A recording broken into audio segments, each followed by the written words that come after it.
मराठा आरक्षण आंदोलक मनोज जरांगे यांचा आरक्षणापेक्षा राजकीय अजेंडा आहे। लोकसभा, विधानसभा निवडणुकात त्यांनी हे दाखवून दिले।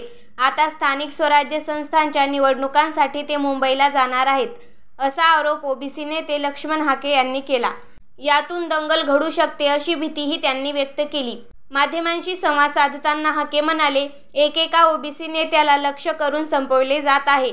ओबीसींचे आरक्षण संपल्यात जमा असून यावर समाजातील विचारवंत, साहित्यिक बोलत नाहीत। मुख्यमंत्र्यांसह इतर प्रमुख नेते या मुद्द्यावर भूमिका घेत नाहीत, त्यामुळे मोठा लढा उभारणार आहे। हाके म्हणाले, एकीकडे 2 वर्ष गप्प असणारे ज्येष्ठ नेते शरद पवार हे जरांगेंना रसद पुरवतात आणि दुसरीकडे मंडल यात्रा काढत आहेत। सरकारने ओबीसी महामंडळ जाहीर केले, पण अध्यक्ष वा निधी दिला नाही। शिंदे समितीचे अधिकार स्पष्ट नाहीत। लाखो कुणबी प्रमाणपत्रे दिली, पण खऱ्या नोंदी कुठे आहेत? आरक्षण हे प्रतिनिधित्वासाठी आहे, गरिबी हटाव मोहीम नाही। आमच्या वडीलधाऱ्यांनी भोगलेले मागासलेपण दूर व्हावे म्हणूनच आरक्षण दिले गेले।